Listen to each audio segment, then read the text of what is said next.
Liftoff of the mighty Delta IV Heavy rocket with NASA's Parker Solar Probe, a daring mission to shed light on the mysteries of our closest star, the Sun. নাসার পাঠানো Parker solar probe নামক মহাকাশ যানটি সূর্যের সবচেয়ে কাছাকাছি পৌঁছেছে। এটি সূর্যের বাইরে আবহাওয়া মণ্ডলে প্রবেশের পর কয়েকদিন যোগাযোগহীন থাকার পর একটি সংকেত পাঠায়।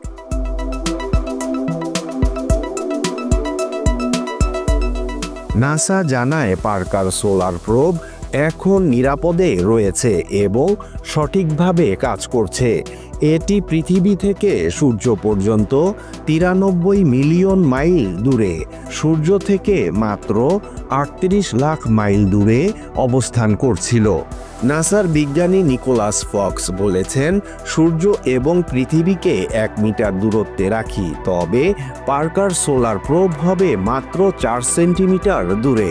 এই বিপজ্জনক পথ অতিক্রম করার সময় পার্কার সোলার প্রোবকে প্রায় 980 ডিগ্রি সেলসিয়াস তাপমাত্রা এবং সৌর বিকিরণের মধ্যে পড়তে হয়েছে।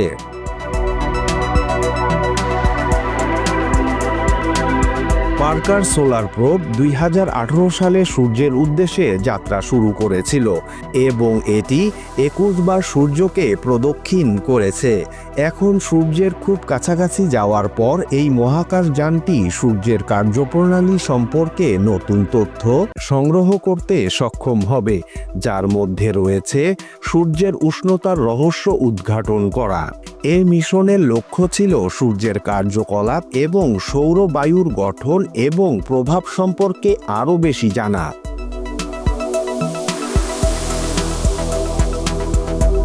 নাসার বিজ্ঞানীরা জানাচ্ছেন, পার্কার সোলার প্রোব এখন একটি শক্তিশালী মহাকাশ যান যা সূর্যের কাছাকাছি গিয়ে আরও নতুন তথ্য সংগ্রহ করতে সক্ষম। এই মহাকাশ যানটি পৃথিবী থেকে পাঠানো সূর্যের সবচেয়ে কাছাকাছি পৌঁছানো মহাকাশ যান এবং এর সফলতা শুধু নাসার জন্য নয়, বরং পুরো পৃথিবীর জন্য এক বড় অর্জন। এটি সূর্যের কার্যপ্রণালী সম্পর্কে নতুন তথ্য প্রদান করবে, যা পৃথিবীতে দৈনন্দিন জীবনে গুরুত্বপূর্ণ প্রভাব ফেলতে পারে।